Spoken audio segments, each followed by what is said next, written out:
नमस्तेऽस्तु महामाये श्रीपीठे सुरपूजिते शङ्खचक्रगदाहस्ते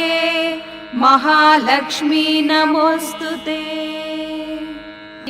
यथोपदेशं जपित्वा यथाक्रमं देव्यै समर्प्य ततः शाम्भवी मुद्रया भूमध्ये लक्ष्म्यमनुसन्धाय नाम सहस्रं जपेत्। ॐ नित्यागतानन्तनित्या नन्दिनी जनरञ्जिनी नित्यप्रकाशिनी चैव स्वप्रकाशस्वरूपिणी महालक्ष्मीर्महाकाली महाकन्या सरस्वती भोगवैभवसन्धात्री भक्तानुग्रहकारिणी ईशावास्या महामाया महादेवी महेश्वरी रुल्लेखा परमाशक्तिः मातृका बीजरूपिणी नित्यानन्दा नित्यबोधा नादिनी जनमोदिनी सत्यप्रत्ययनी चैव स्वप्रकाशात्मरूपिणी त्रिपुरा भैरवी विद्या हंसा वागीश्वरी शिवा वाग्देवी च महारात्री कालरात्रि श्रीलोचना भद्रकाली कराळी च महाकाली तिलोत्तमा काली कराळवक्त्रान्त कामाक्षी कामदा शुभा चण्डिका चण्डरूपेश चामुण्डा चक्रधारिणी त्रैलोक्य जननी देवी त्रैलोक्य विजयोत्तमा सिद्धिलक्ष्मी क्रियालक्ष्मी मोक्षलक्ष्मी प्रसादिनी उमा भगवती दुर्गा चान्द्री दाक्षायिणी शिखा प्रत्यङ्गिराधरा वेला लोकमाता हरिप्रिया पार्वती परमादेवी ब्रह्म विद्या प्रदायिनी अरूपा बहुरूपा च विरूपा विश्वरूपिणी पञ्चभूतात्मिका वाणी परमात्मात्मिका परा कालिमा पञ्चिका वाग्मी हविप्रत्यधिदेवता देवमाता सुरेशाना वेदगर्भाम्बिका धृतिः संख्या जाति क्रिया शक्तिः प्रकृतिर्मोहिनी मही यज्ञविद्या महाविद्या गुह्यविद्या विभावरी ज्योतिष्मती महामाता सर्वमन्त्रफलप्रदा दारिद्र्यध्वंसिनी देवी हृदयग्रन्थिभेदिनी सहस्रादित्यसङ्काशा चन्द्रिका चन्द्ररूपिणी अकारादिक्षकारान्त मातृका सप्तमातृका गायत्री सोमसम्भूतिः सावित्री प्रणवात्मिका शाङ्करी वैष्णवी ब्राह्मी सर्वदेव नमस्कृता सेव्य दुर्गा कुबेराक्षी करवीरनिवासिनी जया च विजया चैव जयन्ती च पराजिता कुब्जिका कालिका शस्त्री वीणा पुस्तकधारिणी सर्वज्ञशक्ति श्रीशक्तिः ब्रह्म विष्णु शिवात्मिका इडा पिङ्गलिका मध्ये मृणाली तन्तुरूपिणी यज्ञेशानि प्रदा दीक्षा दक्षिणा सर्वमोहिनी अष्टाङ्गयोगिनी देवी निर्बीज ध्यान गोचरा सर्वतीर्थस्थिता शुद्धा सर्वपर्वतवासिनी वेदशास्त्र प्रमादेवी षडङ्गादिपदक्रमा शिवा धात्री शुभानन्द यज्ञकर्म स्वरूपिणी रतिनी मेनका देवी ब्रह्माणी ब्रह्मचारिणी एकाक्षरा परा तारा भवबन्ध विनाशिनी विश्वम्भराधराधारा निराधाराधिकस्वरा राकाकुहूरमावास्या पूर्णिमानुमतिद्युतिः सिनीवाली शिवावश्या वैश्वदेवी पिशङ्गिला पिप्पला च विशालाक्षी रक्षोऽग्निवृष्टिकारिणी दुष्टविद्राविणी देवी सर्वोपद्रवनाशिनी शारदा तरसन्धात्री सर्वशस्त्रस्वरूपिणी युद्धमध्यस्थिता देवी सर्वभूतप्रभञ्जनी अयुद्धा युद्धरूपा च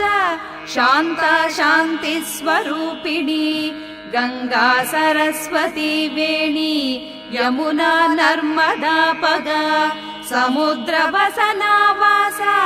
ब्रह्माण्ड श्रोणिमेखला पञ्चवक्त्रा दशभुजा शुद्धस्फटिकसन्निभा रक्ता कृष्णासिता पीता सर्ववर्णा निरीश्वरी कालिका चक्रिका देवी सत्या तु वटुका स्थिता तरुणी वारुणी नारी ज्येष्ठा देवी सुरेश्वरी विश्वम्भराधरा कर्त्री गणार्गण विभञ्जनी सन्ध्यारातिर्दिवा ज्योत्स्ना कलाकाष्ठा निमेषिका पूर्वी कात्यायनी शुभ्रा संसारार्णवतारिणी कपिला कीलिका शोका मल्लिका नवमालिका देविका नन्दिका शान्ता भञ्जिका भयभञ्जिका कौशिकी वैदिकी देवी गौरी रूपाधिकातिभाः दिग्वस्त्रा नववस्त्रा च कन्यका कमलोद्भवा श्रीसौम्य लक्षणातीता दुर्गा सूत्र प्रबोधिका श्रद्धा मेधा कृति प्रज्ञा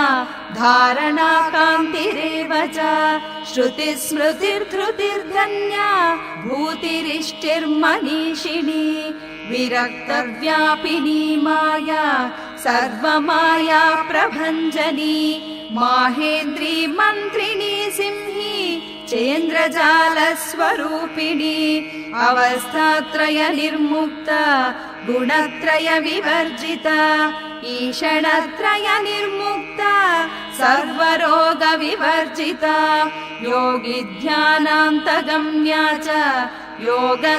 योगध्यानपरायणा त्रयाशिखा विशेषज्ञा वेदान्तज्ञानरूपिणी भारती कनुला भाषा पद्मा पद्मावती कृतिः गौतमी गोमती गौरी ईशाना हंसवाहिनी नारायणी प्रभाधारा जाह्नवी शङ्करात्मजा चित्रघण्टा सुनन्दा श्री मानवी मनुसंभवा स्तम्भिनी क्षोभिनी मारी भ्रामिणी शत्रुमारिणी मोहिनी द्वेषिणी वीरा अघोरा रुद्ररूपिणी रुद्रैकादशिनी पुण्या कल्याणी लाभकारिणी देवदुर्गा महादुर्गा स्वप्नदुर्गाष्टभैरवी सूर्यचन्द्राग्निरूपा च ग्रहनक्षत्ररूपिणी बिन्दुनादकलातीता बिन्दुनादकलात्मिका दशवायुजयाकार कला षोडश संयुता काश्यपी कमला देवी नादचक्रनिवासिनी मृडाधारा स्थिरा गुह्या देविका चक्ररूपिणी अविद्या शार्वरी भुञ्जा जम्भासुरिनि बर्हिणी श्रीकाया श्रीकला शुभ्रा कर्म निर्मूलकारिणी आदिलक्ष्मीर्गुणाधारा पञ्चब्रह्मात्मिका परा श्रुतिर्ब्रह्म मुखवासा सर्वसम्पत्तिरूपिणी मृतसञ्जीविनी मैत्री कामिनी कामवर्जिता निर्वाणमार्गदा देवी हंसिनी काशिका क्षमा सपर्या गुणिनी भिन्ना निर्गुणा खण्डिता शुभा स्वामिनी वेदिनी शक्र्या शाम्बरी चक्रधारिणी दण्डिनी मुण्डिनी व्याघ्री शिखिनी सोमसंहतिः चिन्तामणिश्चिदानन्द पञ्चबाणप्रमोदिनी बाणश्रेणि सहस्राक्षी सहस्रभुजपादुका सन्ध्याबलिस्त्रिसन्ध्याख्या ब्रह्माण्डमणिभूषणा वासवी वारुणी सेना कुलिका मन्त्ररञ्जनी जितप्राणस्वरूपा च कान्ता काम्यवरप्रदा मन्त्रब्राह्मण विद्यार्था नादरूपा हविष्मती अथर्वणी श्रुतिशून्या कल्पनावर्जिता सती सत्ता जाति प्रमामेया प्रमिति प्राणिदा गतिः अपर्णा पञ्चवर्णा च सर्वदा भुवनेश्वरी त्रैलोक्यमोहिनी विद्या सर्वभर्त्रीक्षराक्षरा हिरण्यवर्णा हरिणी सर्वोपद्रवनाशिनी कैवल्यपदवीरेखा सूर्यमण्डल संस्थिता सोममण्डल मध्यस्था वह्निमण्डल संस्थिता वायुमण्डल मध्यस्था व्योममण्डल संस्थिता चक्रिका चक्र मध्यस्था चक्रमार्ग प्रवर्तिनी कोकिलाकुल चक्रेशा पक्षति पंक्ति पावनी सर्वसिद्धान्त मार्गस्था षड्वर्णावरवर्जिता शतरुद्रहरा हन्त्री सर्वसंहारकारिणी पुरुषा पौरुषी तुष्टि सर्वतन्त्र प्रसूतिका अर्धनारीश्वरी देवी सर्वविद्या प्रदायिनी भार्गवी याजुषी विद्या सर्वोपनिषदा स्थिता व्योमकेशाखिल प्राणा पञ्चकेश विलक्षणा पञ्चकोशात्मिका प्रत्यक् पञ्च ब्रह्मात्मिका शिवा जगज्जराजनित्री च पञ्चकर्म प्रसूतिका वाग्देव्याभरणाकार सर्वकाम्यस्थिता स्थितिः अष्टादश चतुष्षष्टि पीठिका विद्ययायुता कालिकाकर्षण श्यामा यक्षिणी किन्नरेश्वरी केतकी मल्लिका शोका वाराही धरणी ध्रुवा नारसिंही महोग्रास्य भक्तानामार्तिनाशिनी अन्तर्बला स्थिरा लक्ष्मी जरामरणनाशिनी श्रीरञ्जिता महाकाय सोमसूर्याग्निलोचना अदितिर्देव माता च अष्टपुत्राष्टयोगिनी अष्टप्रकृतिरष्टाष्ट बिभ्राजद्विकृताकृतिः दुर्भिक्षध्वंसिनी देवी सीता सत्या च रुक्मिणी ख्यातिजा भार्गवी देवी देवयोनिस्तपस्विनी शाकम्भरी महाशोणा गरुडोपरि संस्थिता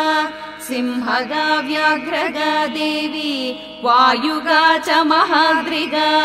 अकारादिक्षराकान्ता सर्वविद्याधिदेवता मन्त्रव्याख्यान निपुणा ज्योतिषशास्त्रैकलोचना इडा पिङ्गलिका मध्य सुषुम्ना ग्रन्थिभेदिनी कालचक्राश्रयोपेता कालचक्रस्वरूपिणी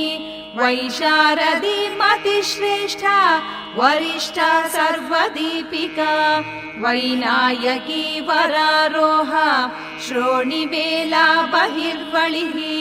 जम्भिनी जृम्भिणी जृम्भकारिणी गणकारिका शरणी चक्रिकानन्त सर्वव्याधिचिकित्सका देवकी देवसङ्काश वारिधि करुणाकरा शर्वरी सर्वसम्पन्ना सर्वपापप्रभञ्जिनी एकमात्रा द्विमात्रा च त्रिमात्रा च तथा परा अर्धमात्रा परा सूक्ष्मा अर्थार्थपरा परा एकवीरा विशेषाख्या षष्ठी देवी मनस्विनी नैष्कर्म्या निष्कला लोका ज्ञानकर्माधिका गुणा बन्धुरानन्द सन्दोहा व्योमकारा निरूपिता गद्यपद्यात्मिका वाणी सर्वालङ्कार संयुता साधुबन्धपदन्यासा सर्वौका घटिकावलिः षट्कर्मी कर्कशाकार सर्वकर्म विवर्जिता आदित्यवर्णा चापर्णा कामिनी वररूपिणी ब्रह्माणि ब्रह्मसन्तान वेदा वागीश्वरी शिवा पुराणन्यायमीमांसा धर्मशास्त्रागमश्रुता सद्यो वेदवती सर्वा हंसी विद्याधिदेवता विश्वेश्वरी जगद्धात्री विश्वनिर्माणकारिणी वैदिकी वेदरूपा च कालिका कालरूपिणी नारायणी महादेवी सर्वतत्त्वप्रवर्तिनी हिरण्यवर्णरूपा च हिरण्यपदसम्भवा कैवल्यपदवी पुण्या कैवल्यज्ञानलक्षिता ब्रह्मसम्पत्तिरूपा च ब्रह्मसम्पत्तिकारिणी वारुणी वारणाराध्या सर्वकर्मप्रवर्तिनी एकाक्षरपरायुक्ता सर्वदारिद्र्यभञ्जिनी पाशाङ्कुशान्विता दिव्या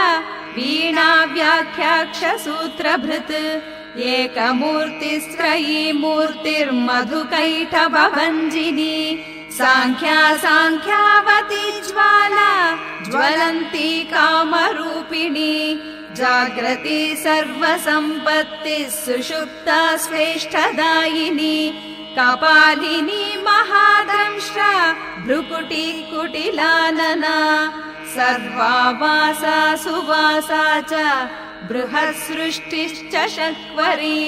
छन्दो गणप्रतिष्ठा च कल्माषी करुणात्मिका चक्षुष्मती महाघोषा खड्गचर्मधरा शनी शिल्पवैचित्र्यविद्योता सर्वतो भद्रवासिनी अचिन्त्यलक्षणाकार सूत्रभाष्यनिबन्धना सर्ववेदार्थसम्पत्तिः सर्वशास्त्रार्थमातृका अकारादिक्षकारान्त सर्ववर्णकृतस्थला सर्वलक्ष्मी सदानन्द सारविद्या सदाशिवा सर्वज्ञा सर्वशक्तिश्च खेचरी रूपगोच्छ्रिता अणिमादिगुणोपेता पराकाष्ठा परागतिः हंसयुक्ता विमानस्था हंसारूढा शशिप्रभा भवानी वासना शक्तिः आकृतिस्थाखिलाखिला तन्त्रहेतुर्विचित्राङ्गी व्योमगङ्गा विनोदिनी वर्षा च वार्षिका चैव ऋग्यजुस्सामरूपिणी महानदी नदी पुण्या अगण्य पुण्यगुणक्रिया समाधिगतलव्यार्था श्रोतव्या स्वप्रिया घृणा नामाक्षरपरा देवी उपसर्गनखाञ्चिता निपातोरुत्वया जङ्घा मातृका मन्त्ररूपिणी आसीना च शयाना च तिष्ठन्ती भुवनाधिका लक्ष्यलक्षणयोगाढ्या ताद्रूप्यगणनाकृतिः सैकरूपा नैकरूपा इन्दुरूपा सदाकृतिः समासतद्धिताकार विभक्तिवचनात्मिका स्वाहाकार स्वधाकार श्रीपत्यर्धाङ्गनन्दिनी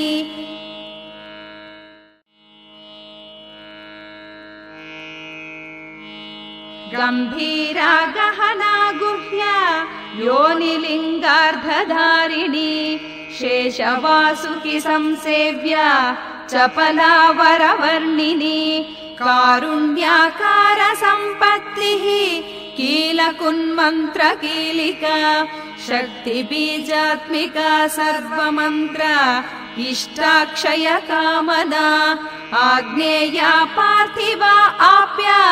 वायव्या व्योमकेतना सत्यज्ञानात्मिकानन्द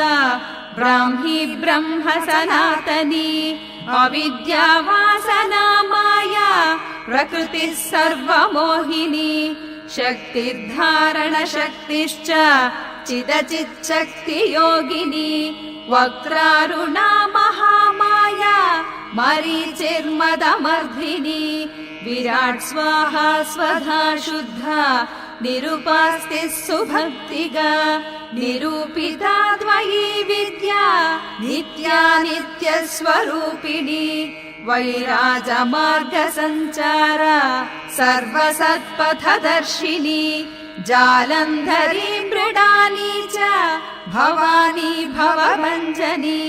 त्रैकालिका ज्ञानतन्तुः त्रिकालज्ञानदायिनी नादातीता स्मृतिप्रज्ञा धात्रीरूपा त्रिपुष्करा पराजिता विधानज्ञा विशेषितगुणात्मिका हिरण्यकेशिनी हेमा ब्रह्मसूत्रविचक्षणा असङ्ख्येय परार्थान्त स्वरव्यञ्जनवैखरी मधुजिह्वा मधुमती मधुमासोदया मधुः माधवी च महाभागा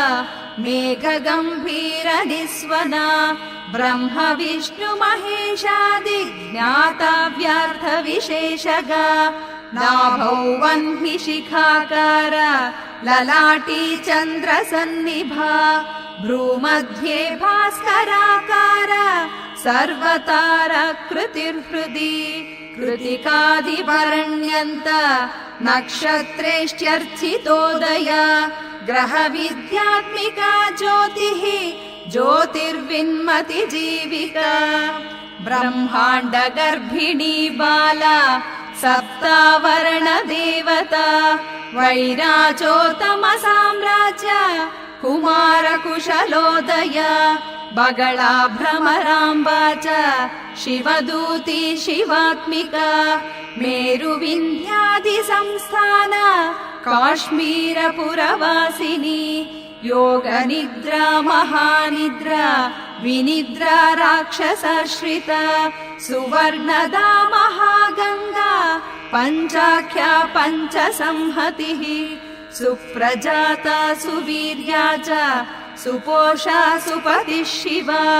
सुगृहा रक्तबीजान्त अथ कन्दर्पजीविका समुद्रव्योममध्यस्था व्योमबिन्दु समाश्रया सौभाग्यरसजीवातुः सारासार विवेकधृक् त्रिवल्यादिसुपुष्टाङ्ग भारती भरताश्रिता नाद ब्रह्ममयी विद्या ज्ञान ब्रह्ममयी परा ब्रह्मनाडी निरुक्तिश्च ब्रह्म कैवल्य साधना कालकेय महोदारा वीर्य विक्रम रूपिणी बडबाग्निशिखावक्त्र महाकबल तर्पणा महाभूत महादर्प महासारा महाक्रतुः पञ्चभूता महाग्रास पञ्चभूताधिदेवता सर्वप्रमाण सम्पत्तिः सर्वरोग प्रतिक्रिया ब्रह्माण्डान्तर्बहिर्व्याप्ता विष्णुवक्षो विभूषणी शाङ्करी विधिवक्त्रस्था प्रवरा वरहेतुकी हेममाला शिखामाला त्रिशिखा पञ्चलोचना सर्वागम सदाचार मर्यादा यातु भञ्जनी पुण्यश्लोक प्रबन्धाढ्य सर्वान्तर्यामि रूपिणी सामगान समाराध्य श्रोतृकर्णरसायन जीवलोकैक जीवातुर्भद्रोदार विलोकना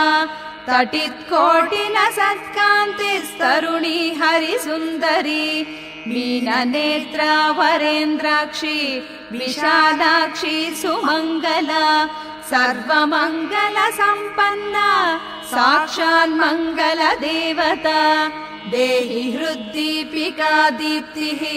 जिह्वा पाप प्रणाशिनी अर्धचन्द्रोलसर्दंश्रा यज्ञवाटी विलासिनी महादुर्गा महोत्साह महादेवा बलोदय डाकिनीढ्या शाकिनीढ्या साकिनीढ्या समस्तजुट निरङ्कुशा नाकिवन्द्या षडाधाराधिदेवता भुवन ज्ञान निःश्रेणिर्भुवनाकारवल्लरी शाश्वती शाश्वताकार लोकानुग्रहकारिणी सारसी मानसी हंसी हंसलोकप्रदायिनी चिन्मुद्रालङ्कृतकरा कोटिसूर्यसमप्रभा सुखपाणि शिरोरेखा सददृष्टप्रदायिनी सर्वसाङ्कर्यदोषघ्नी ग्रहोपद्रवनाशिनी क्षुद्रजन्तुभयग्नी च विषरोगादिभञ्जनी सदा शान्ता सदा शुद्धा ग्रहच्छिद्रनिवारिणी कलिदोषप्रशमनी कोलाहलपुरस्थिता गौरी लाक्षणिकी मुख्या जघन्याकृतिवर्जिता माया विद्या मूलभूता वासवी विष्णुचेतना वादिनी वसुरूपा च वसुरत्न परिच्छदा छान्दसी चन्द्रहृदया चैत्रा स्वच्छन्द भैरवी वनमाला वैजयन्ती पञ्चदिव्यायुधात्मिका पीताम्बरमयी चञ्चत् कौस्तुभा हरिकामिनी नित्या तथ्या रमा रामा रमणी मृत्युभञ्जनी ज्येष्ठा काष्ठा धनिष्ठान्त शराङ्गी निर्गुणप्रिया मैत्रेया मित्रविन्द्या च शेषकलाशया वाराणसी वासलभ्या सार्यावर्त जनस्तुता जगदुत्पत्ति संस्थान संहारत्रय कारणा त्वमम्बा विष्णु सर्वस्वं नमस्तेऽस्तु महेश्वरी नमस्ते सर्वलोकानां जनन्यै पूर्णमूर्तये सिद्धिलक्ष्मीर्महाकाली महालक्ष्मी नमोऽस्तु ते सद्यो जातादिपञ्चग्नि रूपा पञ्चकपञ्चकम् यन्त्रलक्ष्मीर्भवत्यादिः आद्याद्ये ते नमो नमः सृष्ट्यादिकारणाकार वितते दोषवर्जिते जगल्लक्ष्मीर्जगन्मातर्विष्णुपत्नी नमोऽस्तु ते नवकोटिमहाशक्ति समुपास्य पदाम्बुजे कनत्सौवर्णरत्नाढ्या सर्वाभरणभूषिते अनन्त नित्यमहिषी प्रपञ्चेश्वर नायकी अच्युच्छ्रित पदान्तस्थे परमव्योमनायकी नागपृष्ठगताराध्ये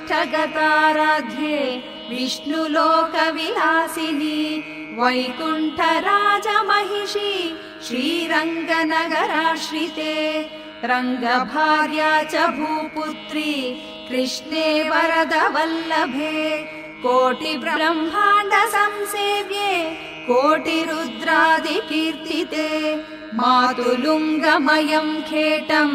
सौवर्णचषकम् तथा पद्मद्वयम् पूर्णकुम्भम् क्षीरम् च वरदाभये पाशमङ्कुशकम् शङ्खम्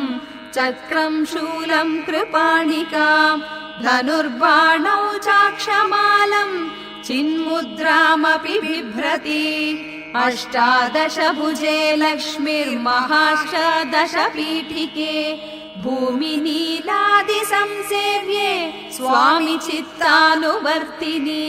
पद्मे पद्मालय पद्म पूर्णकुम्भाभिषेचिके इन्दिरा इन्दिराभाक्षि क्षीरसागर कन्यके भार्गवी त्वम् स्वतन्त्रेच्छा वशीकृत जगत्पतिः